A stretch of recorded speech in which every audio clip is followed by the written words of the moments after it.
The wind in the Hindu Kush doesn't whisper, it screams. Staff Sergeant Kira Holbrook pressed her cheek against the cold limestone, feeling the mountain's ancient indifference vibrate through her skull. 400 meters below, through the Leopold Mark V scope, the lead MRAP of Bravo Company rolled deeper into the throat of the valley. The dust trail behind the convoy hung in the air like a funeral shroud, golden in the late afternoon sun, beautiful in the way that death is sometimes beautiful. Her finger hovered over the trigger guard, not yet on the trigger itself, not yet making the choice that would either save 64 men or condemn them all, herself included. She counted the vehicles through her scope. 4 MRAPs, mine-resistant ambush-protected vehicles. Massive 6-wheeled fortresses designed to survive IED blasts and small arms fire. They moved in a standard patrol column, 50 meters spacing, turret gunners traversing their weapons with the bored confidence of men who'd made this drive 100 times before. They had no idea what was waiting for them. 12 minutes. That's how long she had before the lead vehicle reached the kill zone. 12 minutes to solve an equation that had no good solution. Because 800 meters across the valley, on the opposing ridgeline, 3 men with rifles were hunting her. She couldn't see them directly, but she knew they were there. She'd seen the glint of a scope lens 20 minutes ago, quickly suppressed. She'd seen the unnatural stillness of a hide position that was too perfect, too deliberate. Counter-snipers. Professionals. Men who killed snipers for a living, and they were waiting for her to take a shot. Any shot. The moment her rifle spoke, the acoustic crack would echo across the canyon. Her muzzle flash, even suppressed, would be a beacon. They would triangulate her position in seconds. She would be dead 30 seconds after pulling the trigger. But if she didn't pull that trigger, 64 American soldiers would drive straight into an ambush that would tear them apart. Kira closed her eyes for a heartbeat, letting the darkness reset her vision. When she opened them again, she wasn't seeing the convoy anymore. She was seeing 48 hours ago. The dust storm came out of nowhere, as they always did in Arghandab Valley. One moment the sky was a washed-out blue, the kind of pale emptiness that made you forget color existed anywhere in the world. The next, the horizon turned brown, a wall of churning particulate matter rolling toward them like the wrath of an angry god. Wraith 6, this is Wraith 2. Kira's voice was calm on the radio, even as she pulled her Shema up over her nose and mouth. We've got weather inbound. Big weather. Request immediate extract coordinates. The response came back through static. Choppy but readable. Wraith 2-6. Negative on extract. All birds grounded. Find hard cover and ride it out. We'll pull you when it clears.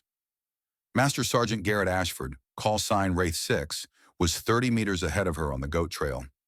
Even through the gathering dust, she could see him signal the team to take cover. 5 operators. 5 of the best reconnaissance soldiers in the regiment. They'd been in country for 6 weeks, mapping enemy movement patterns in a sector so remote that satellite imagery was useless.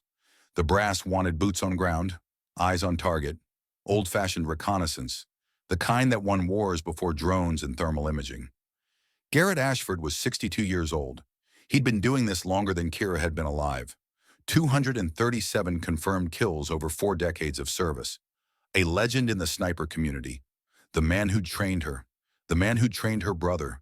The man who'd given her a chance when everyone else said women didn't belong behind a rifle scope. The storm hit like a freight train. Visibility dropped to 0 in seconds. The world became a choking brown fog, thick enough to taste, gritty enough to feel grinding between her teeth, even through the cloth covering her face. Kira dropped to one knee, shouldering her pack to create a windbreak. She could hear the others on the team net, their voices fragmented by interference. Can't see. Hold position. 20 meters east. And then nothing. Not static. Not white noise. Just silence. Kira keyed her radio. Wraith 6, this is 2. Radio check. Nothing. Any station, this is Wraith 2. Radio check. The silence was absolute. Oppressive. It pressed against her eardrums like water pressure at depth. She checked her PRC 152 handheld. The display was dark. Not low battery, not a frequency error. Just dead. She cycled the power switch. Nothing. She pulled the battery, inspected the contacts, Reseated it. Still nothing. EMP. The realization hit her with the force of a physical blow. An electromagnetic pulse device. The kind of thing that cost serious money and required serious expertise to deploy. The kind of thing that meant this wasn't random. Someone knew they were here. The dust storm wasn't natural cover. It was camouflage for an attack. Kira's training took over, overriding the spike of adrenaline that threatened to freeze her in place. She pulled her backup compass from her vest, orienting herself to the ridgeline they'd been paralleling. Garrett's last known position was 30 meters northwest. She began moving, keeping low, using the limited visibility as both shield and liability. The wind tore at her, trying to push her off the narrow trail. Each step was a negotiation with gravity and momentum. She counted her paces. 30 meters, 40, 50. Where the hell was the team? At 70 meters, she found the first body. Specialist Morrison, 24 years old, father of twin girls back in Georgia. He was lying on his back, arms spread wide, staring up at the brown sky with eyes that saw nothing. The entry wound was small, precise, center mass just below the sternum.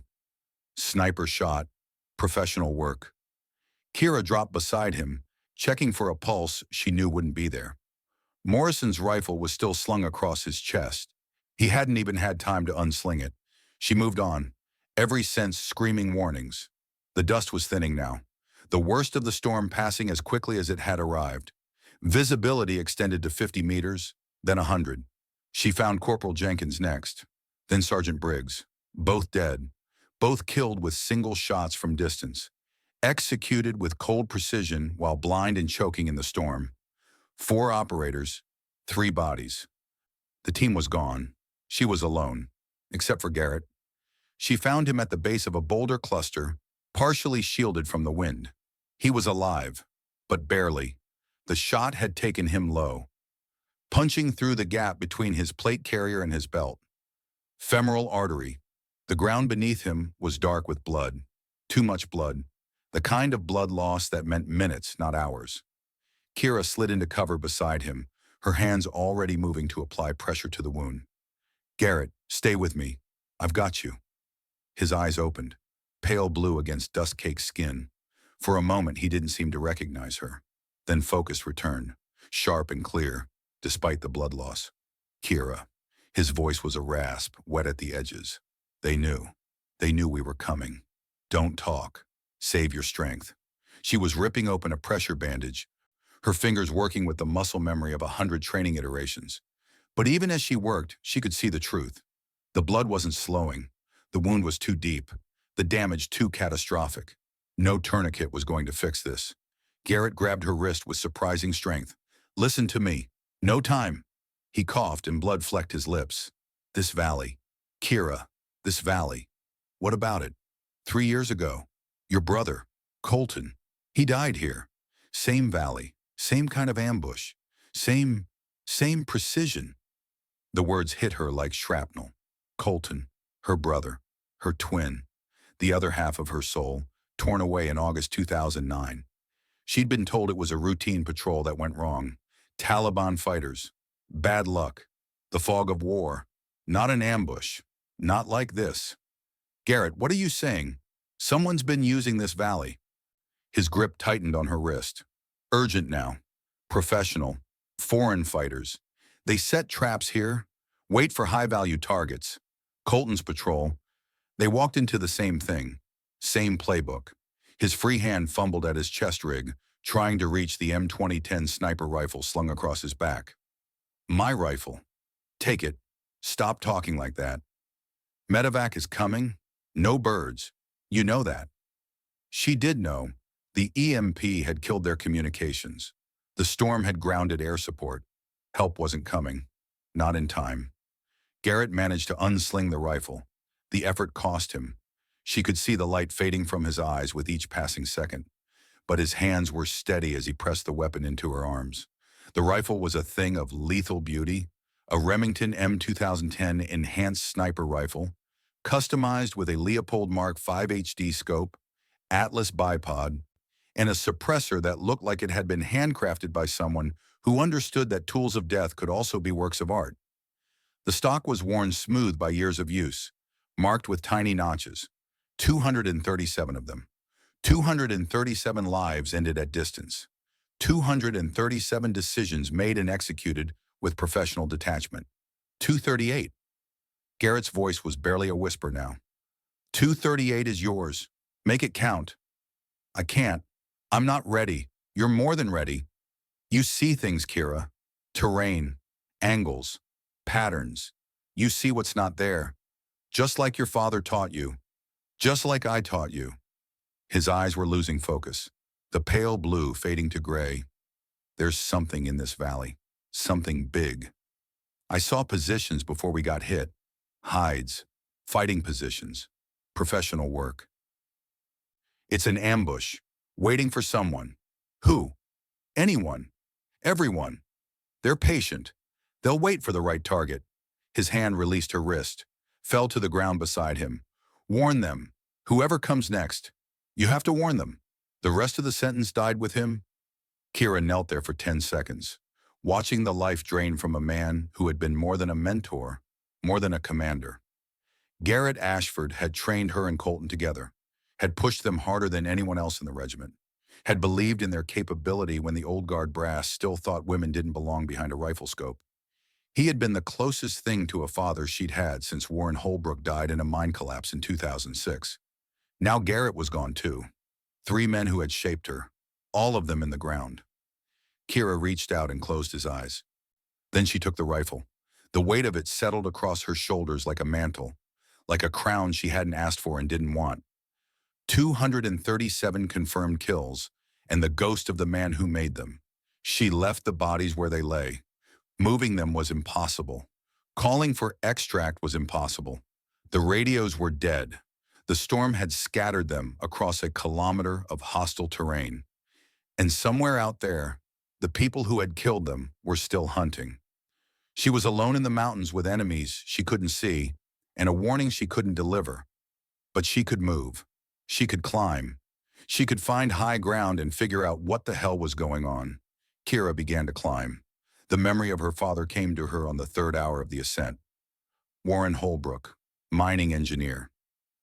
A man who spent his career studying rock and stone and the hidden structures that determined what stood and what fell. She'd been 12 years old, summer of 1997. The Arizona sun beating down on a played-out copper mine that her father had been hired to survey. The company wanted to know if there was anything left worth extracting. Warren Holbrook wanted to know if the tunnels were safe. He'd brought her along because her mother was working double shifts at the hospital, and because Warren believed that children learned best by doing, not by reading. Look at the rock face, Kira. Tell me what you see. She'd squinted at the wall of stone, seeing nothing but gray and brown and the occasional glint of mineral deposits. I don't know. Rocks? Warren had laughed, that warm, patient laugh that she still heard in her dreams sometimes. Look again. Look at the layers. See how they run? Horizontal here, but tilted there. See the crack running through the middle? She looked harder, and slowly, like a picture coming into focus, she'd begun to see what he was seeing. The rock wasn't uniform. It was made of layers like a cake, each one deposited over millions of years. And those layers weren't lying flat anymore. Something had pushed them, tilted them, stressed them until they'd cracked. Limestone is sedimentary, Warren had explained, built up layer by layer over millions of years, and that means it has weaknesses, fault lines, stress points. Find the keystone, and you can bring down the whole structure. What's a keystone?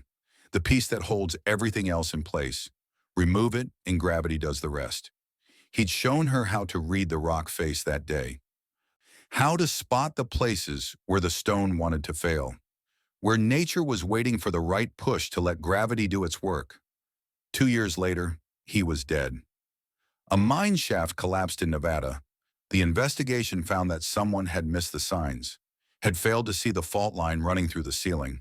Her father had seen it. He'd warned the company. He'd written reports, filed complaints, demanded that they shore up the weak sections before sending workers inside.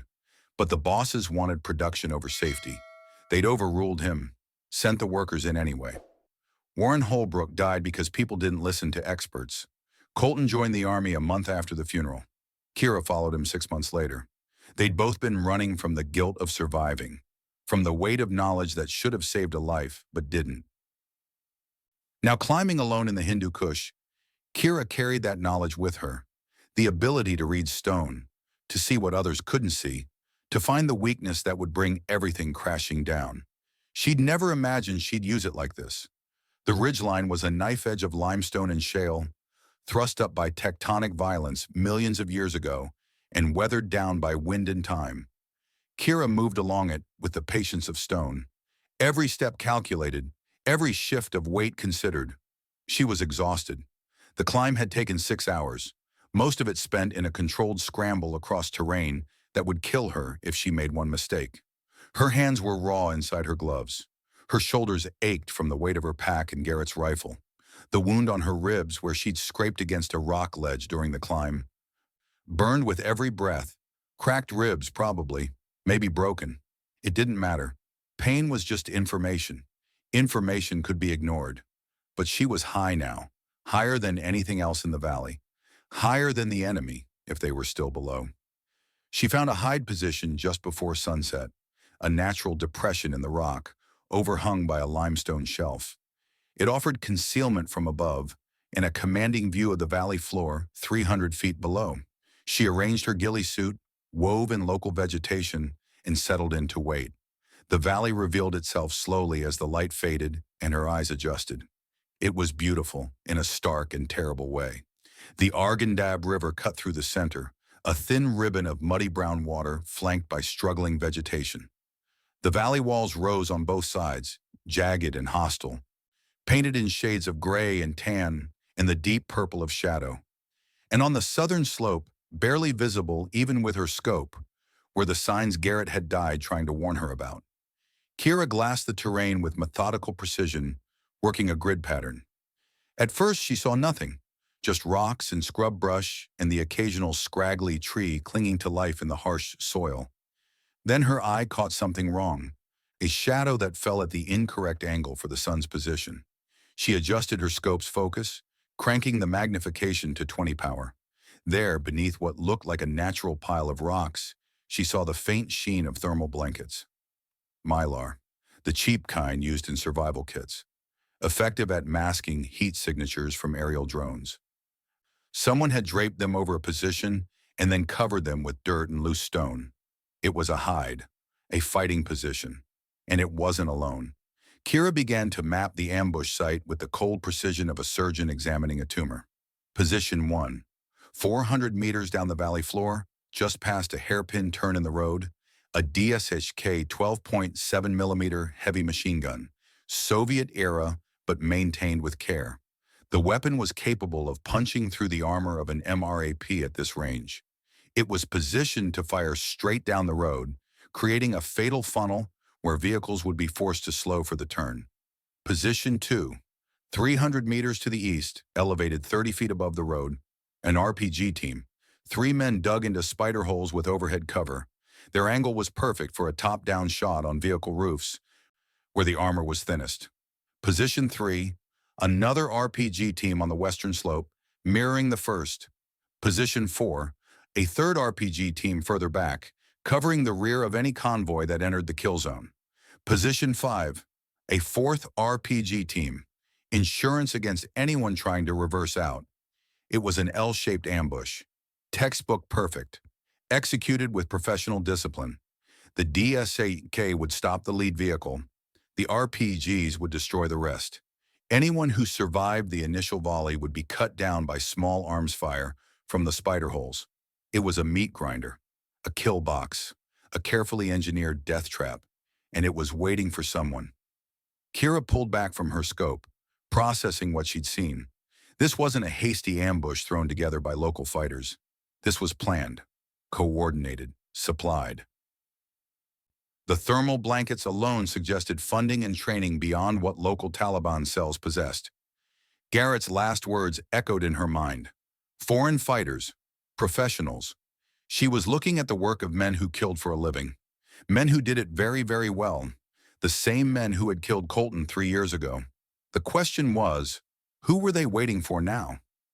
The answer came 20 minutes later, announced by the low rumble of diesel engines echoing up the valley walls. Kira swung her scope toward the sound. Her heart rate spiked for the first time since Garrett died. Vehicles, multiple vehicles. American. She counted them as they rounded the far bend, still 3 kilometers away but closing steadily. 4 MRAPs, massive 6-wheeled fortresses moving in a standard patrol column, 50-meter spacing, turret gunners traversing their weapons with the bored confidence of men who'd made this drive 100 times before. Kira zoomed in on the lead vehicle. The bumper markings were visible even at this distance. Bravo Company, 75th Ranger Regiment, 64 men, brothers, warriors, Americans, rolling straight toward annihilation. Kira's hand moved to her radio on instinct, reaching for the transmit button. Then she remembered. Dead. All of it dead. The EMP had fried every electronic component in her kit. She had no way to warn them, no way to tell them what was waiting around that bend. She pulled out her backup signaling mirror, a simple piece of polished metal the size of a playing card. She could flash them, reflect sunlight at the lead driver's viewport, force them to stop and investigate. But even as she positioned the mirror, she saw the problem. 800 meters across the valley, on the opposing ridgeline, 3 positions she'd initially missed now revealed themselves. The angles were wrong for ambush positions facing the road. They were elevated, dug into the high ground, oriented not toward the valley floor, but toward her side of the canyon. Counter-sniper positions. Someone on the enemy team had thought this through. They'd known that this ridgeline was the only position an American spotter or sniper would choose. They'd known that someone might try to interfere, and they'd set their own trap within the trap. A hunter's blind, aimed at anyone foolish enough to try to play hero. Position 1. The King's Perch, highest elevation on the opposing ridge. She could see the outline of a Dragunov SVD barrel protruding slightly from a rock formation. Russian sniper rifle, semi-automatic, not as accurate as her bolt-action M2010, but capable of putting rounds downrange much faster. Position 2, midway down the slope, a PKM machine gun nest, heavy support weapon, 7.62 by 54 millimeter rounds capable of chewing through rock and bone with equal indifference. Position 3, lowest elevation, partially obscured by scrub brush. She couldn't identify the weapon, but the stillness of the position told her everything she needed to know. Someone was there, someone patient, someone waiting. 3 rifles, 3 angles of fire. If Kira used the mirror, the flash would give away her position instantly. The counter-snipers would have her location before the Rangers even understood what the signal meant. If she fired her rifle, same result. The acoustic crack would echo across the valley. Her muzzle flash, even with Garrett's suppressor, would be visible for a fraction of a second. Enough time for a professional to acquire the target. She would die, and the Rangers would still drive into the kill zone, because dead women don't shout warnings. Kira lowered the mirror. Her mind raced through the tactical calculus, looking for a solution that didn't exist. Option A, do nothing, stay silent, stay hidden. The Rangers die, but she lives. She can extract after dark, hike to friendly lines, report what she saw. The intelligence might save lives somewhere else someday, but 64 men would be dead. 64 families would get folded flags and empty words about sacrifice. Option B, shoot. Take out the DSK gunner or one of the RPG teams. Buy the Rangers a few seconds of confusion. She dies immediately after. The ambush still wipes out the convoy because she can't kill all the positions before the counter-snipers end her. But maybe those few seconds of warning would be enough. Maybe some of them would survive. Option C, signal. Use the mirror. Use flares. Use anything to warn them. Die instantly. Rangers might understand the warning, might not. 50-50 chance they survive. Worse odds than that, probably. None of the options saved both her and the convoy. The mathematics of death were brutally simple.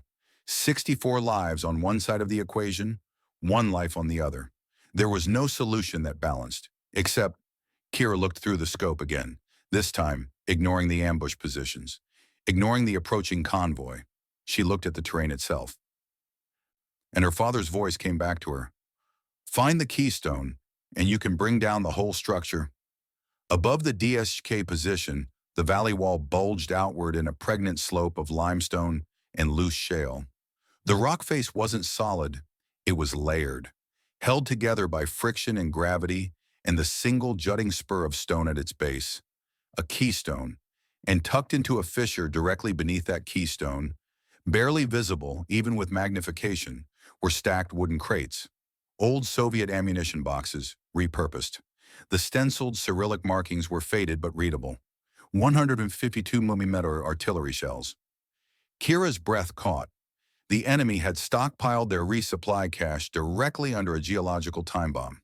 They'd chosen the position for the shade, for the natural concealment. They had no idea they'd parked several hundred pounds of high explosives beneath a rock formation that was one stress fracture away from catastrophic failure. One shot to the bottom crate, where the weight bore down heaviest, where a single point of failure would cause the entire pile to detonate upward, venting into the underside of the limestone spur. If the geology was right, the explosion would crack the keystone. The entire cliff face, hundreds of tons of limestone, would shear off and slide directly down onto the DSHK position. Bury it under 30 feet of rock. The psychological shock might scatter the RPG teams. The Rangers might survive, and she would still die, because the counter-snipers would see her muzzle flash and end her before the echoes faded. But 64 men might live. Kira looked down at Garrett's rifle. The stock was warm from the sun, worn smooth by years of use. She counted the notches. 237. Each one a life ended at distance.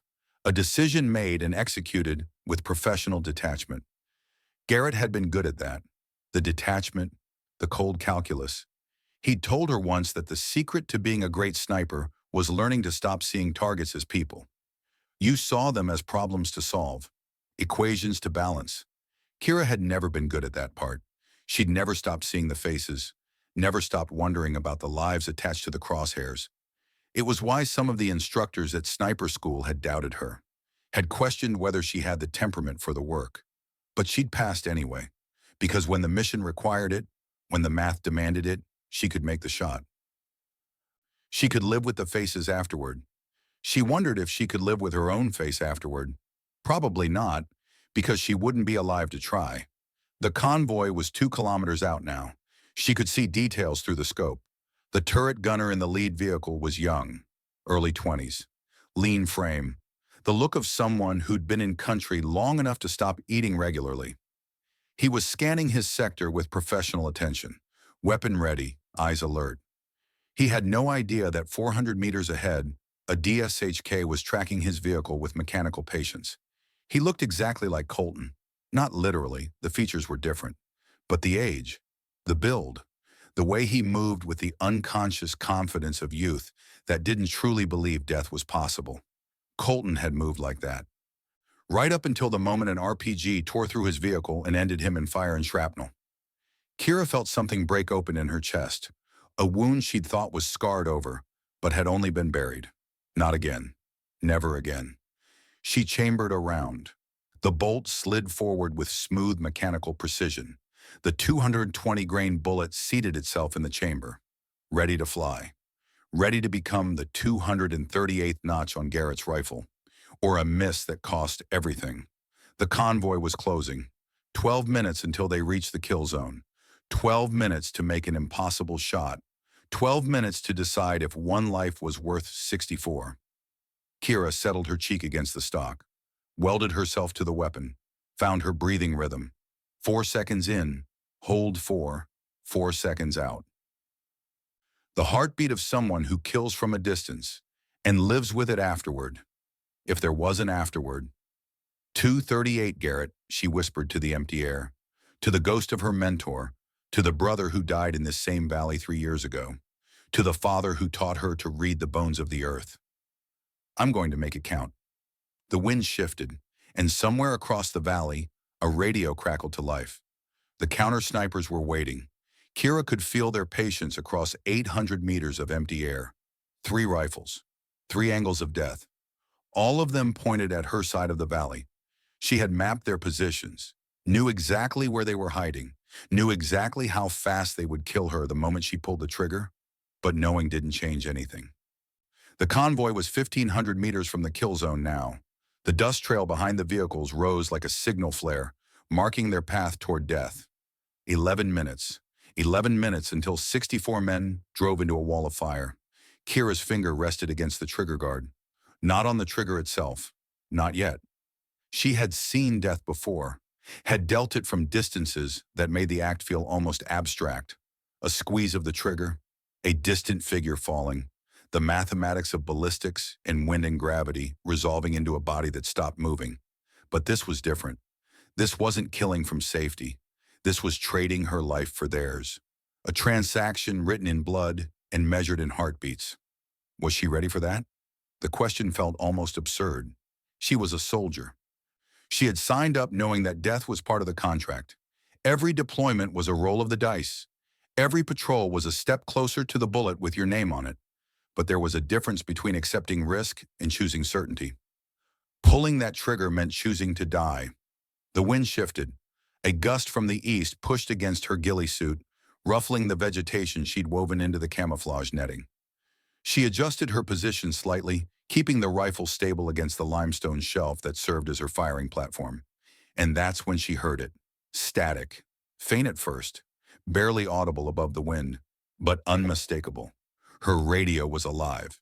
Kira's hand moved to the PRC-152 on her vest. The display was still dark, but the earpiece was producing sound. White noise. Carrier wave. The kind of background hiss that meant a frequency was active. The EMP. She'd climbed out of its effective range. The device must have been positioned near the ambush site, protecting the kill zone from aerial surveillance and communications. But up here, higher than the enemy had anticipated anyone would climb, the signal could get through. She was about to key the transmit button when a voice cut through the static. Not American. Russian accent. Heavy. The English precise but shaped by a tongue that had learned the language as a tool rather than a birthright. "I know you're there, American." Kira froze. Her finger hovered over the transmit button but didn't press it. "I saw you climb. 6 hours. Very patient. Very professional. Most would have given up after 3. Most would have made a mistake." The voice was calm, almost conversational. The tone of a man discussing weather or sports scores rather than life and death. "But you didn't make a mistake. You found the perfect position, the only position that gives you a shot at the road. I respect that." She recognized the tactic. Psychological warfare. Get inside her head. Make her doubt. Make her hesitate. Make her reveal herself through a response that could be triangulated. Kira stayed silent. The voice continued. "My men are wondering how many of you there are. A squad? A platoon?" I told them no. If there were more, we would have seen them by now. You move alone. You climb alone. A pause, the static hissed like a serpent waiting to strike. "You are alone." Still, she said nothing. "And from the way you move, the way you position yourself, I can tell something else." The voice dropped slightly. A hint of amusement creeping into the cold precision. "You're a woman." Kira felt her jaw tighten. Her grip on the rifle stock shifted fractionally, knuckles whitening beneath her gloves. "Just one sniper," the voice said. "One woman. Against my entire operation." He laughed, a short, mirthless sound that carried no warmth. "What do you think you're going to do, American? Take a shot and my 3 best will tear you apart before the echo fades. Or stay silent and watch your countrymen burn." She could hear the smile in his voice now. "Either way, I win." The convoy was 1,200 meters out. 10 minutes. Kira's mind raced through options. The enemy commander clearly had confidence in his position. Confidence bred from experience. From victories. From watching people like her make desperate choices and die for them. He expected her to be afraid. Expected her to be paralyzed by the impossibility of her situation. He didn't know about the ammunition cache. He didn't know about the geological fault line. He didn't know what Warren Holbrook had taught his daughter in the copper mines of Arizona. Kira keyed her radio. "I'm not going to shoot your men." Silence on the other end. She had surprised him. Good. Then what are you going to do? She let the question hang for 3 heartbeats. Let him wonder. Let him doubt. I'm going to shoot the mountain. The static stretched between them, a void of incomprehension. Then the laugh came again. Longer this time. Genuine amusement rather than tactical contempt. The mountain. You're going to shoot the mountain. That's right. American humor. I appreciate it. Facing death with a joke. Your people have always been good at that. It's not a joke, no? The voice hardened slightly. Then explain. What does shooting a mountain accomplish? Kira didn't answer. She shifted her scope, centering on the ammunition cache beneath the limestone spur. The wooden crates were clearly visible now. Soviet-era artillery shells, 152 millimeter. High explosive. Enough ordnance to level a city block if it all went up at once. And it would all go up at once. I see, the voice said. You found our supplies. You think you can hit them from there. 1,000 meters, downward angle. The wind in this valley is impossible to read. He paused. And even if you hit them, even if they explode, what then? You kill a few of my men. My machine gun crew survives. My RPG teams survive. Your convoy still dies. The ammunition cache is under a limestone overhang, Kira said. Sedimentary rock, layered. There's a keystone formation at the base of the slope above your DSHK position. Silence. Limestone fractures along fault lines when subjected to sudden pressure changes. The explosion will propagate upward into the rock face. If I'm right about the geology, the entire cliff will come down. You're bluffing. My father was a mining engineer. He spent 30 years reading rock formations. He taught me everything he knew. She heard the doubt now, the first crack in his confidence. You expect me to believe you can calculate a geological event from 1,000 meters away? I expect you to watch and find out. The convoy was 1,000 meters from the kill zone. 9 minutes. The voice came back, harder now, the amusement gone. Who are you? She found her rhythm, the breathing pattern Garrett had drilled into her until it became automatic. Until her body knew how to be still, even when her mind was screaming. I'm the woman who's going to drop a mountain on your operation. She paused. And I'm the sister of the soldier you killed in this valley 3 years ago. The static stretched between them. When the voice returned, it was quieter, calculating. 2009. The reconnaissance patrol. There was a sniper in that group. Young, talented. He almost got one of my men before we put him down. Colton Holbrook, Kira said. PFC, 24 years old. The name means nothing to me. They're all the same in the scope. Kira felt the rage building in her chest, the cold, clean fury that she had buried for 3 years, the grief that had never found an outlet because she'd never known who to blame. Now she knew. He was my brother, she said. My twin. Twins. The voice was thoughtful. That explains the talent, the same eyes, the same instincts. You see things others don't see. He saw you, Kira said. He almost got you. That's why you remember. He hesitated at the wrong moment. A better sniper wouldn't have hesitated. I'm not going to hesitate. The convoy was 800 meters out. 8 minutes. You'll die, the voice said. The moment you fire, my men will end you. I know. Then why? Because 64 American soldiers are going to drive past that hairpin turn in 8 minutes. And I'm not going to let them die the way my brother did.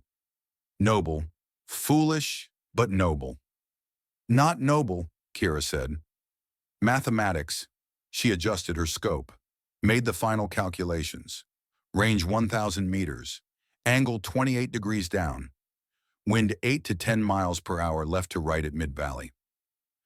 But the canyon walls funneled the air differently near the target. The wind would shift.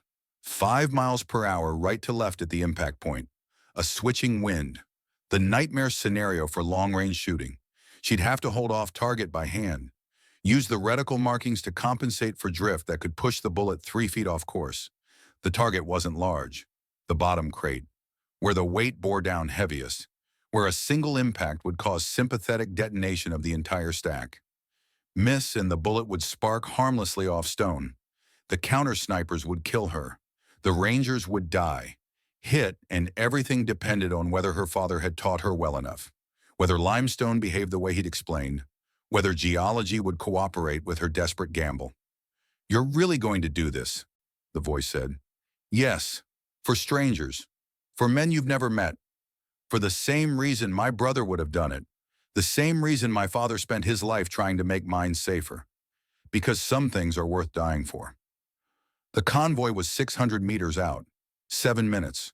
Through her scope, she could see the lead vehicle clearly now, the turret gunner adjusting his helmet strap, a casual gesture, the kind of thing you do when you're bored, when you think you're safe. He looked young, 20, maybe 21, the same age Colton had been. The voice came back, quieter now, almost respectful. "You know what I think, American?" "What?" "I think you're bluffing. I think you're trying to make me pull my men back with a threat you can't execute. A 1,000-meter shot at a target the size of a footlocker, switching winds, downward angle, no spotter, no rangefinder." She had a rangefinder. Garrett's scope had one built in, but she wasn't going to tell him that. "I've made harder shots. No one makes that shot. Not from that position. Not under these conditions. Watch me." The convoy was 500 meters out, 6 minutes. Kira began her final preparations. She flipped up the scope covers, cranking the magnification to 18 power. The target swam into focus. The bottom crate. Weathered wood. Rusting metal straps. Through the gaps in the slats, she could see the dull gray of artillery shells. 1,000 meters away. Barely visible. Smaller than a shoebox from this distance. She checked the dope card taped to the rifle stock. Garrett's handwriting. Cramped and precise. Bullet drop and wind drift at various ranges. At 1,000 meters with the 220 grain MK2Na48 Mod 1 ammunition, she needed to aim 35 feet above the target just to account for gravity. She was aiming at empty air and praying the bullet would fall exactly where physics dictated. Her hand moved to the turret on top of the scope, making adjustments. Click, click, click. Each click represented 1 minute of angle, a tiny adjustment that would move the bullet's impact point by 10 inches at this range. Elevation, 13.5 minutes. Windage. She'd have to hold off target, use the reticle markings. The convoy was 400 meters out. 5 minutes. "You have 4 minutes, the voice said. "Then my DSHK opens fire. The lead vehicle will be disabled in the first 3 seconds. The RPGs will destroy the rest before anyone can react." Kira didn't respond. She was past words now, past everything except the rifle and the target and the mathematics of death. Her heartbeat slowed. The world narrowed to the circle of her scope. "You could still survive this," the voice said. "Stay silent. Let it happen. Extract after dark. Live to fight another day." She almost laughed. "And spend the rest of my life knowing I let them die? That I could have stopped it and didn't? Some people can live with that. I'm not some people." The convoy was 350 meters out. 4 minutes. Through the scope, she could see the hairpin turn, the road curving sharply around a boulder formation. The lead MRAP would have to slow down, reduce speed to navigate the turn safely. That's when the DSHK would fire.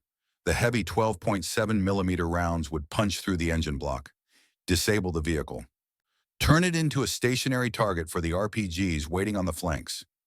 The turret gunner wouldn't even have time to return fire. He'd be dead before he understood what was happening, just like Colton. Kira's thumb moved to the safety selector, a small lever on the right side of the rifle. She pressed it down. The weapon was hot, live, ready to kill, or ready to bring down a mountain. The convoy was 300 meters out. 3.5 minutes. "Last chance," the voice said. "Walk away. I stopped walking away 3 years ago." She settled her cheek against the stock, welding herself to the weapon. The scope's reticle was a precise pattern of lines and dots, reference points for judging distance and wind. She placed the crosshair 35 feet above the target crate, holding left to compensate for the wind. The world narrowed to that single point of focus. Everything else, the pain in her ribs, the exhaustion, the fear, faded to background static. The convoy was 250 meters out. 3 minutes. She watched the wind, Not the gusts, which were unpredictable, but the pattern. The valley breathed in cycles, drawing air up from the desert floor and pushing it back down as the temperature shifted. She saw the scrub grass settle, saw the dust devils die. A lull was coming, a moment of relative calm between the chaos. The convoy was 200 meters out, 2.5 minutes. Across the valley on the opposing ridgeline, she saw movement. Just a flicker, barely perceptible. One of the counter snipers adjusting position, getting comfortable. He knew someone might be watching. He was waiting for that someone to make a mistake. Kira was about to give him exactly what he wanted. Her finger moved from the trigger guard to the trigger itself, taking up the slack. The M2010's trigger was set at 3.5 pounds of pressure, light enough to break clean, heavy enough to prevent accidents. She began to squeeze. Not pulling, not jerking, squeezing. Steady, increasing pressure applied with the pad of her index finger. 2 pounds, 3 pounds. In her mind, she saw Colton's face, not as he'd looked in death, burned and broken, but as he'd been the last time they'd talked, via satellite phone, laughing about something stupid one of his team members had done, alive, full of impossible plans for after deployment. She saw Garrett bleeding out in the dust, pressing his rifle into her hands. She saw her father trapped under a mountain because someone hadn't trusted his expertise, and she saw the young gunner in the turret adjusting his helmet strap, unaware that he had 90 seconds left to live, unless she did the impossible. The convoy was 150 meters out. 2 minutes. The wind lulled. The valley held its breath. 3.5 pounds. "You're really going to do this," the voice said. For Colton. The trigger broke. The rifle roared. And Kira Holbrook sent a prayer downrange at 2,800 feet per second. The recoil slammed into her shoulder like a kick from an angry mule, driving her back against the limestone. Even with the suppressor, the report was a thunderclap. A compressed explosion that shattered the silence of the valley and announced her presence to every living thing within 2 kilometers. But she didn't flinch. She rode the recoil, forcing her eye to stay locked behind the scope, forcing her body to reacquire the sight picture through the violent jump of the optic. A sniper's work isn't finished when the trigger breaks. The shot is only the beginning of the prayer. The bullet, 220 grains of copper-jacketed lead, now screaming downrange at 2,800 feet per second. A small piece of precision-engineered metal that had cost the United States government approximately $3.40, traveling on a ballistic arc that would either save 64 lives or condemn them all. Time of flight, 1.42 seconds. In movies, bullets travel instantaneously, point and impact. In reality, at this distance, the projectile was making a journey. It had to cross 1,000 meters of hostile airspace, fighting wind and gravity in its own gradual deceleration as friction with the atmosphere bled off velocity. Kira couldn't control it anymore. The bullet was an orphan now, surrendered to physics. All she could do was watch. 0.3 seconds. The bullet crossed the first 300 meters. Still supersonic, still stable. The crack of its passage, the sonic boom created by breaking the sound barrier, ripped through the air above the valley floor. To the rangers below, it would sound like a whip crack from nowhere, a sound without obvious source. To the counter-snipers across the valley, it was an alarm bell. Through her peripheral vision, Kira saw the muzzle flash from her own weapon.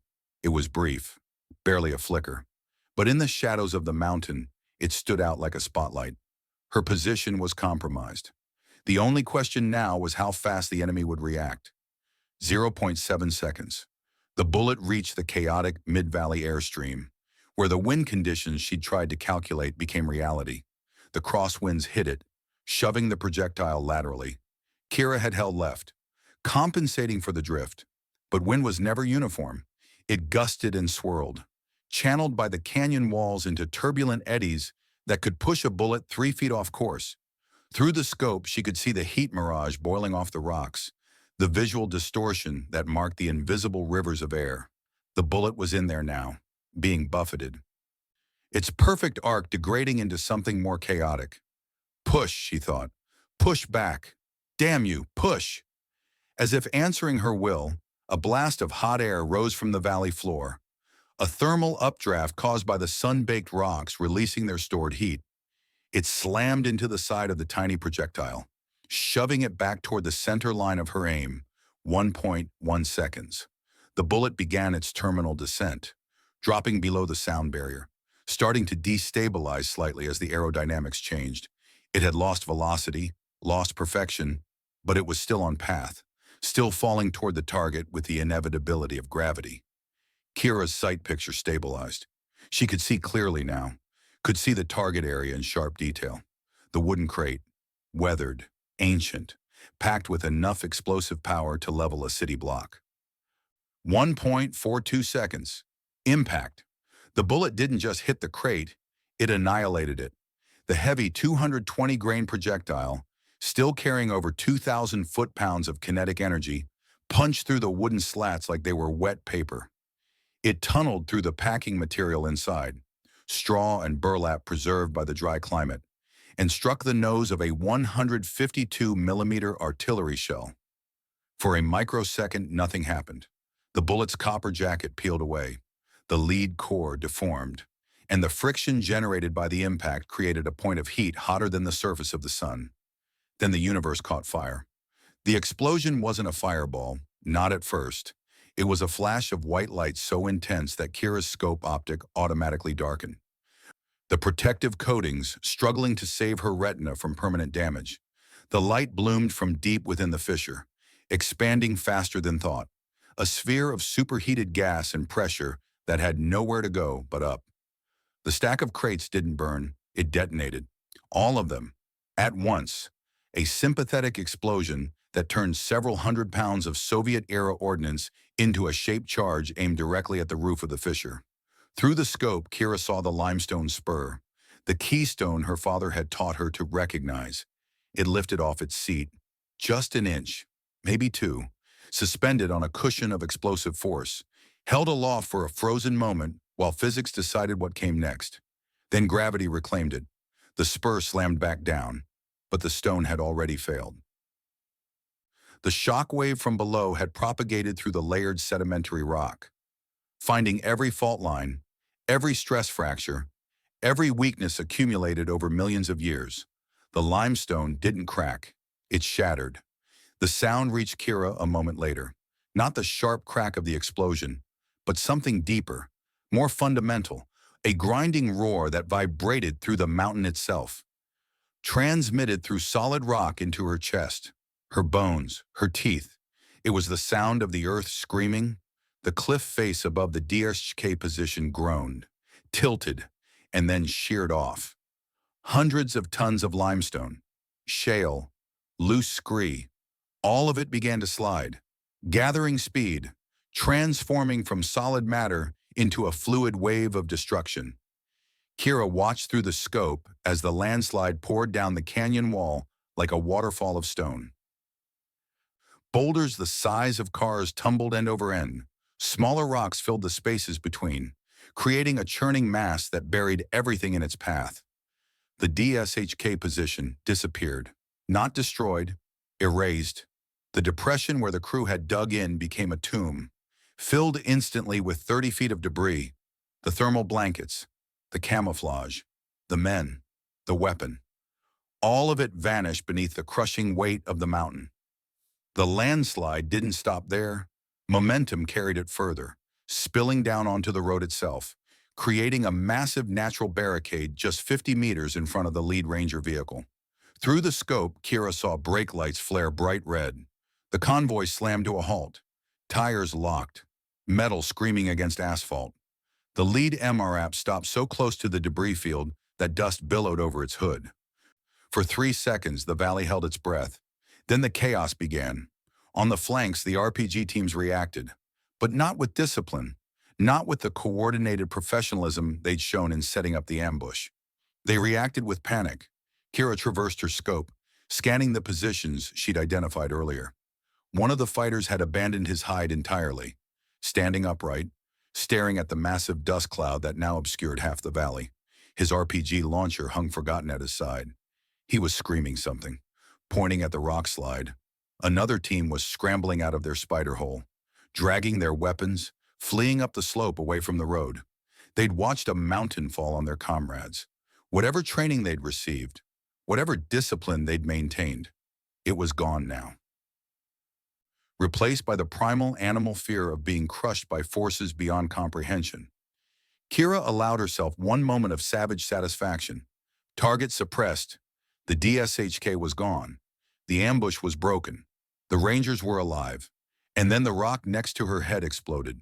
Stone fragments sprayed into her face, sharp as glass, cutting her cheek, her ear, her neck. She didn't hear the shot, didn't hear the rifle that fired it. She only felt the impact, felt the hammer blow of supersonic metal hitting limestone 6 inches from her skull. The counter sniper, the King's Perch position, 800 meters across the valley. He'd seen her muzzle flash, and now he was trying to kill her. Kira slammed herself flat against the rock, pressing her body into the depression of her hide. A second round hit 2 feet to her left, punching a crater in the stone. A third round hit the barrel of her rifle, still extended slightly past her cover, jarring the weapon violently. The impacts came in a rhythm. Crack, thump, crack, thump. The supersonic crack of the bullet's passage followed by the wet thump of lead meeting stone. The shooter was firing a Dragunov SVD, not as accurate as her bolt-action M2010, but capable of putting rounds downrange much faster. He was walking his fire onto her position, using the memory of her muzzle flash to zero in. Each shot came closer. He was good, patient, professional, and Kira couldn't shoot back. She grabbed the rifle and pulled it back into cover, checking it frantically. The scope housing was dented where the bullet had struck, but the glass seemed intact. The barrel was unmarked, functional. Maybe. But her zero was almost certainly off. She couldn't trust the scope for a precision shot anymore. Another round impacted, this one hitting the lip of the overhang above her, showering her with pulverized limestone. The counter-sniper was adjusting his elevation, trying to get an angle on her position. Move now or die here. But moving meant exposing herself. 3 counter-snipers, 3 angles of fire. At least one of them would have a clear shot. Kira risked a glance at the valley below.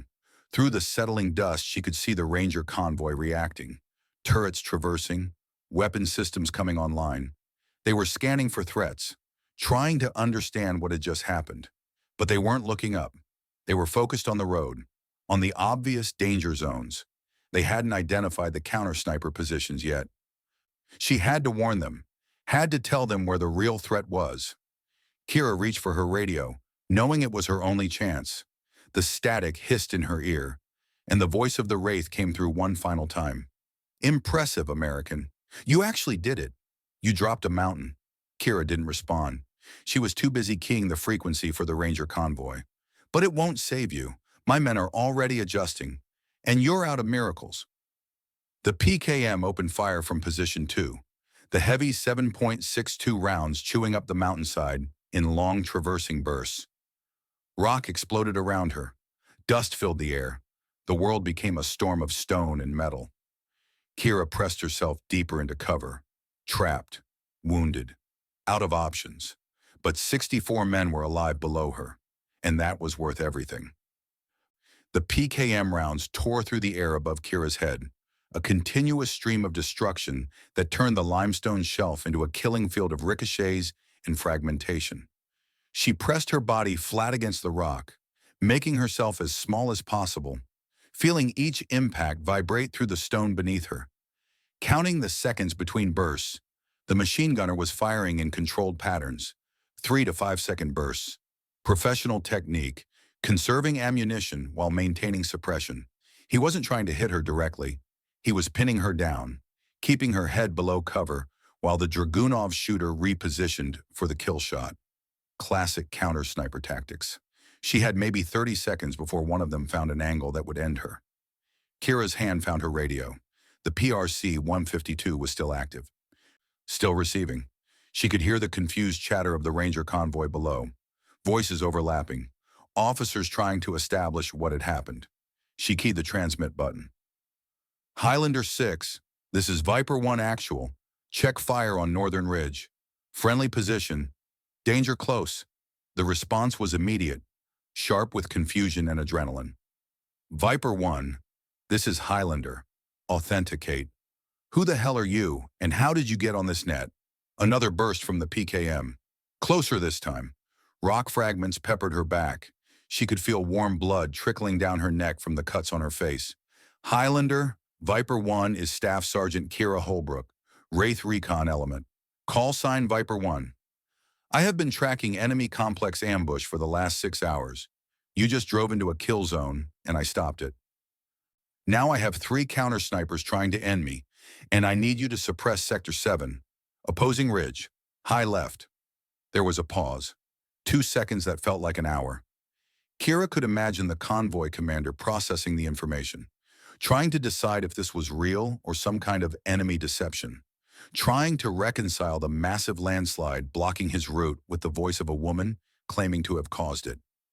Then a different voice came on the net, older, calmer, the voice of a man who'd been doing this for 20 years and had learned to trust his instincts over his doubts. Viper 1, this is Highlander 6 Actual. Colonel Douglas Mercer. I confirm massive landslide blocking road 50 meters to my front. I confirm no enemy fire from valley floor positions. He paused. You're saying you triggered that slide? Affirmative. Highlander. I shot an enemy explosives cache under a geological weak point. Landslide buried their DSHK position and broke the ambush. Another PKM burst. The rounds walked across the rock face above her, showering her with debris. Copy that. And you're taking effective fire from counter snipers? 3 positions. Sector 7 through 9. Opposing ridgeline. Dragunov and PKM confirmed. They have me bracketed. The longest 3 seconds of Kira's life followed. The Dragunov cracked again. The round hit the edge of her cover, so close that she felt the shock wave against her cheek. Then Colonel Mercer's voice came back, no longer questioning, commanding. All Highlander elements, this is 6, shift fire to opposing ridgeline. Sectors 7 through 9, we have a friendly sniper taking effective fire from enemy counter-sniper positions. Suppress those positions, weapons free, fire for effect. The valley erupted. The Ranger convoy was equipped with some of the most sophisticated weapon systems in the American military arsenal. Each MRAP mounted either an M2 Browning 50 caliber machine gun or an Mk-19 automatic grenade launcher in its remotely operated weapon station turret. The gunners, no longer confused about where the threat was, locked onto the coordinates Kira had called and opened fire. The sound was apocalyptic. The deep staccato roar of the 50 cals firing rounds the size of a human thumb at 800 rounds per minute. The rhythmic thump, thump, thump of the Mk-19s sending 40mm high-explosive grenades arcing across the valley. Kira watched through a gap in the rocks as the opposing ridgeline disintegrated. The King's Perch position, where the Dragunov shooter had been systematically trying to kill her, vanished in a chain of explosions. Grenades detonated in clusters, throwing up geysers of rock and dirt. The 50 cal rounds, designed to punch through light armor, pulverized the stone. The Dragunov fell silent. Either the shooter was dead or he'd been forced so deep into cover that he couldn't engage. The PKM position lasted longer, the gunner desperately trying to return fire even as the Rangers walked their suppression across his hide. Kira saw the muzzle flashes, saw the tracers arcing out from the mountainside. Then an Mk-19 grenade landed directly in the position, and it ceased to exist. The third counter sniper, the one she'd never gotten a clear visual on, never fired. He'd seen what happened to his colleagues and made the smart choice. Run or die. The suppression continued for another 30 seconds, the Rangers pouring hundreds of rounds into the opposing ridge. Overkill by any standard. But in combat, there's no such thing as too much firepower applied to a threat. Then as suddenly as it began, the firing stopped. The valley fell into an eerie quiet, broken only by the ringing in Kira's ears and the settling of disturbed dust. Viper 1, Highlander 6. Colonel Mercer's voice was steady, professional. Target area suppressed. We're pushing a squad up to your position for secure extraction. Sit tight. Kira keyed her mic, her voice rougher than she intended. Copy, Highlander. Target area cold. Advise your element to watch their step. The mountain is still angry. She slumped back against the rock, finally allowing herself to feel the exhaustion, the fear, the cascade of adrenaline that had kept her functional for the last 10 minutes. Her hands were shaking. Her breathing came in ragged gasps that had nothing to do with exertion and everything to do with the realization that she was still alive. She'd pulled the trigger expecting to die, had made peace with it, and now the universe had given her a reprieve she hadn't asked for and didn't know what to do with. A sound made her turn her head, not from the valley below, where the Rangers were organizing their approach, from her flank, from the steep slope that led up to her position. Someone was climbing toward her, fast, too fast for friendly forces who would be moving with tactical caution. Kira grabbed her rifle, ignoring the pain that flared through her ribs. The scope was damaged, untrusted, so she used her iron sights. The backup aiming system mounted on the rifle's receiver. A figure emerged from the rocks 30 feet below her position. Young, maybe 19 or 20. He wore the loose-fitting clothing of a local fighter, dust-covered and ragged. He was missing a boot. Blood streaked one side of his face from a scalp wound. He carried an AK-47, gripped by the barrel, using it as a walking stick. A squirter, a survivor from one of the RPG teams, fleeing the carnage, trying to get over the ridgeline before the Americans closed the net. And he'd stumbled directly into her. For a frozen moment, they stared at each other. Two people who'd been trying to kill each other's comrades, now face to face, both battered, both exhausted, both survivors of something that should have killed them. Then the fighter's eyes focused. He saw the American flag patch on her shoulder, saw the radio, saw the rifle. Understanding and rage flooded his face in equal measure. He shifted his grip on the AK-47, trying to bring the weapon around, trying to find the trigger. Kira's right hand went for her M9 Beretta, mounted in the drop-leg holster on her thigh. She ripped it free, not bothering with a proper two-handed grip. No time for sight alignment, just pointing and pressing. The pistol barked once, twice. The first round hit him in the stomach. Low and to the left, not a perfect shot, not a fight-stopping hit, but enough to make him double over.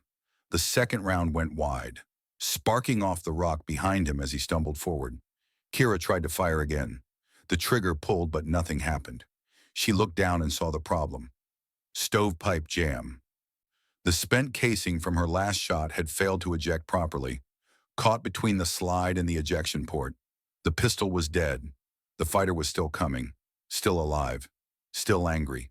He raised the AK-47 like a club, preparing to bring the heavy wooden stock down on her head. Kira tried to roll, tried to get clear, but her body wouldn't cooperate. The broken ribs, the exhaustion, the adrenaline crash. All of it conspired to make her movement sluggish, uncoordinated. She raised her left arm to block the blow, knowing it wouldn't be enough. The wooden stock was already descending when she heard the sound. A soft cough, mechanical and precise. Once, twice. Thip, thip. The fighter's head snapped back violently. The AK-47 fell from his hands. His body followed, collapsing across her legs in a tangle of limbs. Kira stared up, trying to understand what had just happened. Standing on the crest of the ridge, silhouetted against the afternoon sun, was a ranger. He wore full combat kit, plate carrier, high-cut helmet with night vision goggles flipped up. His weapon, an MK-18 carbine with a suppressor, was still shouldered, the muzzle tracking over her position, searching for additional threats. Clear. His voice was muffled by active hearing protection. Clear left, clear right. Another voice, another ranger moving into position. The first ranger slid down the scree slope in a controlled descent, kicking up a wave of dust and loose stone. He reached Kira in 3 long strides, moving with the efficient economy of a man who'd done this 100 times. He kicked the AK-47 away from the dead fighter's reach, then knelt beside Kira. His ballistic sunglasses made it impossible to see his eyes, but his body language radiated focused concern. Viper 1? Yeah, Kira managed. Her voice came out as a croak. That's me. I'm Sergeant Blake Tennant. Bravo Company. You look like hell, ma'am. I feel like hell. Tennant grabbed the corpse by the vest and hauled it off her legs with casual strength. Then he leaned in, his gloved hands checking her armor, checking her visible injuries, working with the practiced efficiency of someone who'd done a lot of combat trauma assessment. Where are you hit? Back plate, blunt trauma, ribs bad, left shoulder's messed up. Okay, we got you. He pulled a pressure bandage from his kit, applying it to the cuts on her face and neck where the stone fragments had sliced her. Doc, he yelled over his shoulder, get the litter up here. We have a package to move. More Rangers appeared, 4 of them, moving with tactical precision to secure the area. One of them, a medic judging by the red cross on his helmet, dropped his aid bag and began a more thorough assessment. Sergeant Holbrook? The medic's hands were already working, checking pupils, palpating ribs. That's me. I'm going to get an IV started. Give you something for the pain. We're going to move you in about 2 minutes. It's going to suck. I apologize in advance. Kira almost laughed. It came out as a wheeze. Already sucks. Can't get much worse. Oh, ma'am, it definitely can. But the medic was smiling as he said it. The gallows humor of combat medicine. He had a fentanyl lollipop out now, the field equivalent of serious pain management. Open up. This will take the edge off. The synthetic opiate hit her system fast, spreading a warm, fuzzy blanket over the sharp edges of her pain. The ribs still hurt, but from a distance now, like they belonged to someone else. Sergeant Tennant was talking into his radio, coordinating the extraction. Kira heard fragments of the conversation through the haze. Package secured. 2 mics for descent. Need immediate case vac at CCP. Then Tennant was looking at her again, his expression unreadable behind the sunglasses. He reached over and picked up Garrett's rifle from where it lay beside her, examining it with the appreciation of someone who knew quality when he saw it. This the weapon that made that shot? Yeah. He looked at the landslide scar on the opposite valley wall, then back at the rifle, then at Kira. She could see him trying to reconcile the devastation below with the slight, battered woman bleeding into the rocks. Ma'am, he said quietly, you just saved my entire company. We didn't even know we were walking into an ambush. That landslide, he shook his head.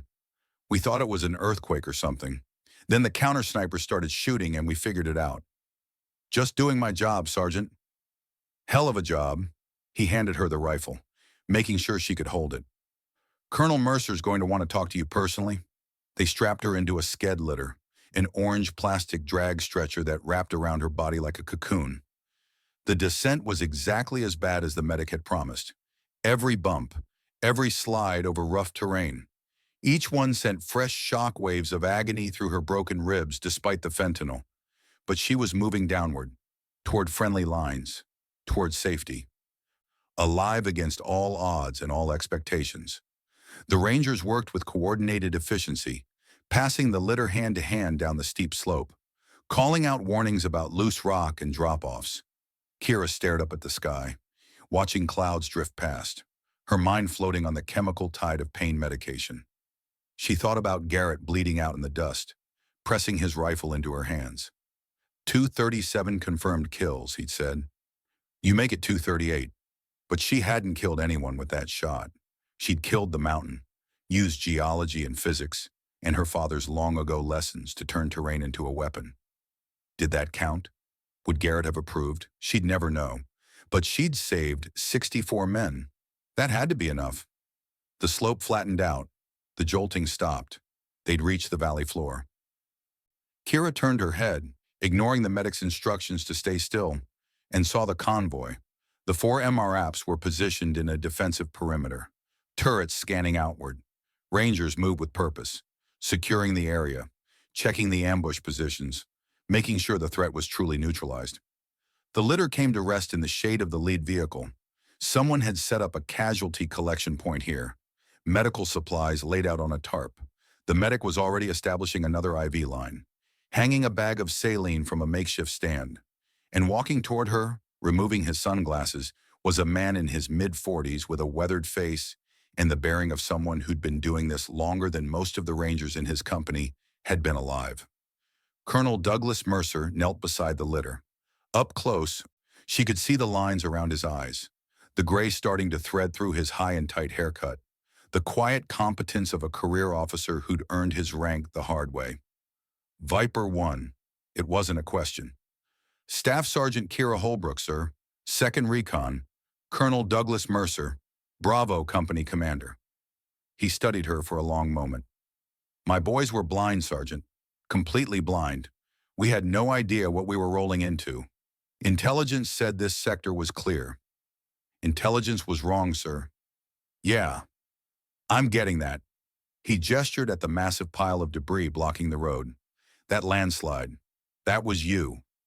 You triggered that. Yes, sir. Shot an enemy explosives cache positioned under a geological weak point. The blast propagated through a fault line in the limestone. The cliff face sheared off. Mercer looked at her like she was speaking a foreign language. You calculated that. Under fire. With counter-snipers hunting you. My father was a mining engineer, sir. He taught me to read rock formations. I saw the weakness in the structure and exploited it. Jesus Christ. Mercer rubbed his face. The gesture of a man trying to process information that didn't fit his understanding of the world. The range on that shot had to be what? 800 meters? 1,000, sir. 1,000 meters. Downward angle. Wind. He paused. Moving target? No, sir. The target wasn't moving, but I was aiming at a specific crate of explosives to get the blast vector I needed. Bottom crate, sir, to channel the force upward into the keystone. Mercer was quiet for a moment. Then he reached out and gripped her hand. His calloused fingers squeezing hers with a pressure that conveyed more than words ever could. Sergeant Holbrook, you saved 64 lives today. 64 men who are going to go home to their families because you saw what no one else saw and had the guts to pull the trigger. His voice dropped, becoming more personal. My son is in this convoy, Sergeant. Private Bryce Mercer. He's 20 years old. Kira felt something catch in her throat. Any sniper would have done the same, sir. No, they wouldn't. Mercer's grip tightened. Most wouldn't have seen the solution, and the ones who saw it wouldn't have had the courage to take the shot, knowing they'd die right after. He paused, searching for words. That's the kind of thing we give medals for. He reached into his pocket and pulled out a photograph, worn at the edges, creased from being carried close to the heart. This is Bryce. He was the turret gunner in the lead vehicle, the first one that would have been hit. Kira looked at the photograph, and her heart stopped. The young man in the picture was 20 years old, lean frame, easy smile, the same unconscious confidence she'd seen through her scope. He looked exactly like Colton, not similar, identical, the same age, the same build, the same way of tilting his head, the same spark in his eyes. For a moment, Kira couldn't breathe. It was like looking at a ghost, like her brother had somehow survived, had been given a second chance that reality had denied him. Sergeant? Mercer's voice was concerned. Are you all right? Kira blinked, forcing herself back to the present. He looks like someone I knew, sir. Someone I lost. Mercer nodded slowly, understanding without needing explanation.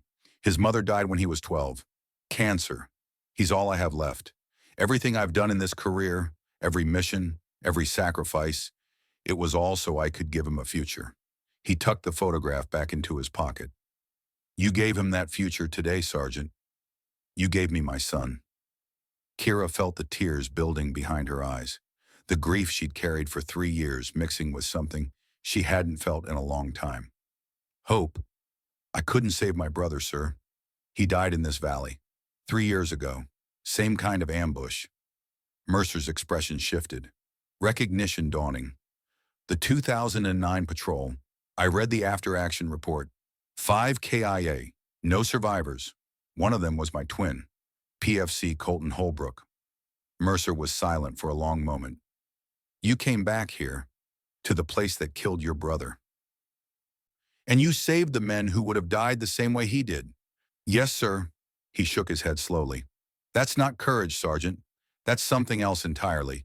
Something I don't have a word for. He stood, his professional mask sliding back into place. Medic. What's her status? 2 broken ribs, possible shoulder dislocation, multiple lacerations. moderate dehydration. She needs a real hospital, sir, but she's stable for transport. Good. Get her in the lead vehicle.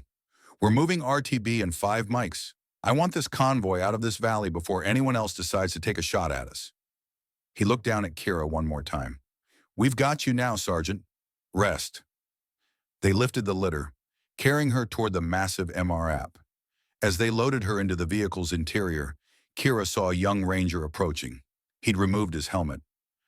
And for a disorienting moment, she saw her brother's face staring back at her. Ma'am. The young ranger's voice was hesitant, uncertain. Are you Viper 1? Yeah. Her voice was barely a whisper. I'm Bryce. Bryce Mercer. Colonel Mercer's son. He looked young, overwhelmed, struggling to find words for something too big for language. They're saying you saved us, that you triggered the landslide that blocked the ambush. I did. Bryce swallowed hard. Thank you. I don't know what else to say. Just thank you. Kira looked at him, at this young man who wore her brother's face, who'd been given the future that Colton never got. She wanted to say something profound, something meaningful, something that would bridge the gap between the living and the dead. What came out was simpler. Keep your head down, soldier. Go home to your family, he smiled, a brief flash of warmth in the tension. Yes, ma'am. The MR app's ramp closed with a hydraulic hiss, shutting out the light and the valley and the carnage. Inside it was cool and dark, lit only by red tactical lights. The engine rumbled to life, vibrating through the armored hull. Kira lay on the stretcher, secured to the floor, and let her eyes close. The fentanyl was pulling her down into a warm darkness where pain couldn't follow. Her last conscious thought was of Garrett's rifle, which someone had carefully secured beside her. She reached out with her good hand, finding the stock, running her fingers over the wood. 238, she thought. We made it 238. Garrett, Dad, Colton. Did I do it right? Did I make you proud? The answer, if there was one, was lost in the darkness as unconsciousness claimed her. The convoy began to move, engines growling, heading back toward base. Behind them, the valley lay quiet, the only sound the wind moving through the scattered rocks, singing its eternal song over the bones of men who'd chosen the wrong mountain to die on. 5 days later, Bagram Airfield Medical Ward. The pain returned before consciousness did. It started as a dull throb in Kira's ribs, a rhythmic pulse that matched her heartbeat. Then came the sharper sensation in her shoulder, a grinding ache that suggested bones weren't sitting where they belonged. The cuts on her face stung, tight with dried blood and antiseptic. She opened her eyes to white ceiling tiles and the sterile smell of a military hospital. The room was clean, white walls, beige linoleum. The hum of air conditioning working overtime against the Afghan heat. Through the window she could see a slice of blue sky and the brown mountains in the distance, hazy with dust. How long had she been out? Kira tried to sit up.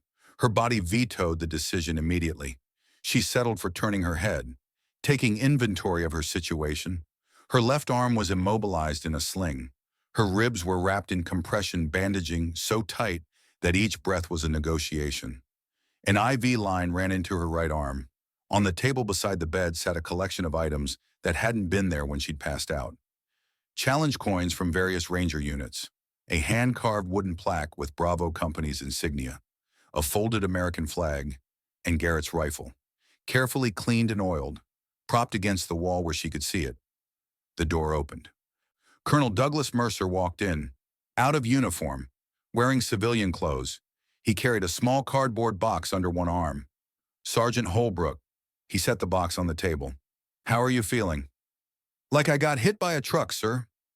Yeah, blunt force trauma to armor plate will do that. He pulled up a chair. I wanted to come by earlier, but they had you sedated. Needed to say some things in person. Sir, you don't need to. Yes, I do. His voice was quiet but firm. 5 days ago, you saved my son's life. Bryce is my only child. His mother passed when he was 12. He's all I have left in this world. If that convoy had hit that ambush. He stopped, collecting himself. I've been doing this for 23 years. I know how ambushes work. I've seen the aftermath. We would have been annihilated. Bryce wanted to come with me, Mercer continued. I told him no, wanted to do this alone first. He opened the cardboard box. Inside was a chunk of limestone, roughly the size of a softball, mounted on a polished wooden base. A brass plaque was affixed to the front. 1405 Zulu, one shot, 64 lives. Bryce picked this up from the debris field, asked me if it was appropriate to give to you. I told him it was perfect. Mercer set the mounted rock on her bedside table. The men are calling that spot Holbrook's Hammer now, the site where one woman with one rifle broke an entire ambush. He reached into his pocket and pulled out a small velvet box. He opened it to reveal a medal. Bronze star shape suspended from a red, white, and blue ribbon. The bronze star with Valor device. This came through yesterday. Expedited approval from Division. The citation is being written now. Sir, I don't... Yes, you do. Mercer's voice was firm. What you did up there was extraordinary. The Army needs to recognize it. Your fellow soldiers need to see it recognized. And frankly, after what happened to your team, you've earned it twice over. He stood. You'll be here another week for medical observation. After that, light duty for 6 weeks while the ribs heal. He paused at the door. For what it's worth, Sergeant, Master Sergeant Ashford trained a lot of snipers. He was legendary in the community.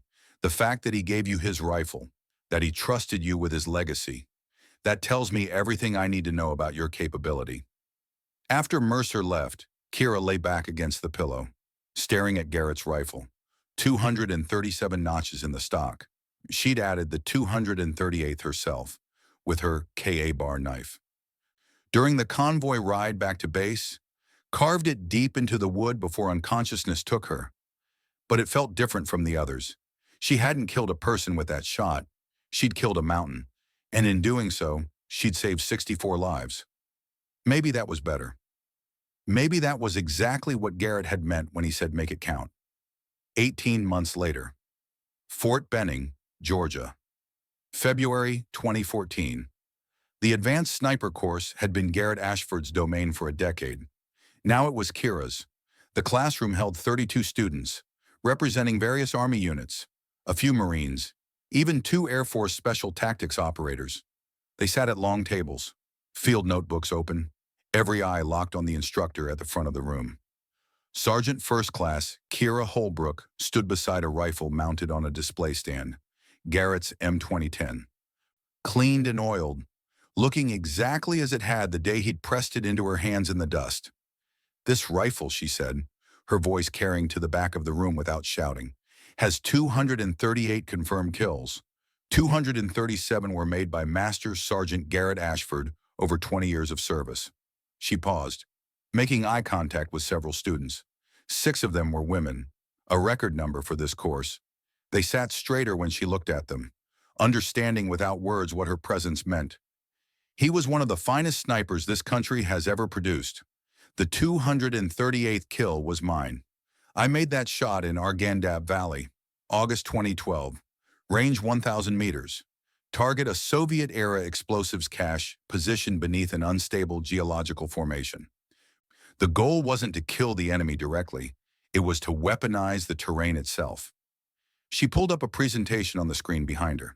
Satellite imagery of the valley, marked with positions and angles. The students leaned forward, absorbing every detail. The shot triggered a landslide that buried an enemy machine gun position and broke a complex ambush. 64 American soldiers survived because I understood that sometimes the best way to neutralize a threat isn't to shoot the person. It's to shoot what the person is standing under. A hand went up. Sloane Prescott, 23 years old, one of the female students. Sergeant, before you took that shot, did you doubt yourself? Did you think about missing? Kira considered the question. Honest answers were part of teaching. Every second. Doubt is normal. Doubt is healthy. It keeps you sharp, makes you check your math twice, forces you to consider alternatives. She moved away from the rifle, closer to the students. But when 64 lives depend on your calculation, doubt can't pull the trigger. Training does. Discipline does. Trust in your craft does. Another hand. How did you know the geology would work? That the mountain would fall the way you predicted? My father was a mining engineer. He taught me to read rock formations, to see stress points and fault lines. I combined that knowledge with my sniper training and made an educated prediction. She pulled up another image, showing the cliff face before and after. Could I have been wrong? Absolutely. But being wrong meant the same outcome as not shooting at all. So I took the shot. The class continued for another hour, diving deep into the technical aspects of the engagement, wind reading at extreme range, calculating bullet drop on steep angles, the psychology of making life or death decisions under pressure. When it ended, several students approached with questions. Kira answered each one patiently. Remembering how Garrett had done the same for her, Sloane Prescott was the last to approach, hanging back until the others had dispersed. Sergeant, can I ask you something off the record? Go ahead. Some guys in my unit say women don't have what it takes for this work, that we don't have the cold blood to take a life. She looked young, uncertain. Is that true? Do we have to be cold? Kira thought about Garrett bleeding out, about Colton's grave, about the 14 men buried under a mountain who would never go home, about Bryce Mercer's face when he thanked her for his future. I've taken lives in combat, she said quietly. Every single one stays with me. I remember the moments. I think about the consequences. I wonder what might have been if circumstances had been different. She met Sloane's eyes. But you know what would stay with me more? Not taking the shot when brothers and sisters are depending on me. The rifle doesn't care about your gender. It cares about your skill, your discipline, and your courage to pull the trigger when it counts. So we don't need cold blood? No, we need professional competence. We need the ability to make hard choices and live with the consequences. That's not cold blood. That's what separates soldiers from everyone else. Sloane nodded slowly. Processing. Thank you, Sergeant. That helps. After she left, Kira stood alone in the empty classroom, looking at Garrett's rifle. The brass plaque mounted below the rifle told the official story. M2010 Enhanced Sniper Rifle. Master Sergeant Garrett Ashford, USA. Sergeant First Class, Kira Holbrook, USA. 238 confirmed kills, 2001-2012. Excellence in the profession of arms. But the real story was more complicated. It was about a mining engineer who taught his daughter to read the bones of the earth. About a twin brother who died too young in a valley that swallowed soldiers whole. About a mentor who believed in capability over politics. About a single impossible shot that saved 64 lives. The door opened. Colonel Douglas Mercer walked in. Retired now, but still carrying himself with the bearing of a man who'd spent his life in service. Still talking to the rifle? He asked with a slight smile. It's a good listener, that it is. He came to stand beside her, looking at the weapon. Bryce got promoted. Sergeant now. He's thinking about going career. Good for him. He wanted me to tell you. Said you're the reason he's still here to make that choice. Kira nodded slowly. I'm glad he has options. Mercer pulled out a photograph, different from the one he'd shown her in Afghanistan. This one was recent. Bryce in dress uniform, standing tall, the same easy smile. He's getting married next month. His fiancée is a nurse at Walter Reed. They met when he was recovering from a training injury. That's wonderful, sir. He wants to name his first kid after you. If it's a girl. Kira felt something catch in her throat. He doesn't have to do that. He wants to. And I support it. Mercer tucked the photograph away. You gave my family a future, Sergeant. The least we can do is make sure your name lives on. After he left, Kira stood alone in the fading light. She picked up Garrett's rifle from the display stand, running her hand along the stock one more time, feeling the 238 notches beneath her fingers. Tomorrow she would teach a new class. Pass on everything Warren Holbrook had taught her about reading stone. Everything Garrett Ashford had taught her about reading wind. Everything Colton's death had taught her about the cost of hesitation. The chain would continue, one generation to the next, one impossible shot at a time. The evening sun painted the Georgia sky in shades of orange and purple, colors that reminded her of the Hindu Kush at sunset. She'd become the woman who dropped a mountain to save her brothers, and tomorrow she'd teach others to do the same. That was enough. That would always be enough.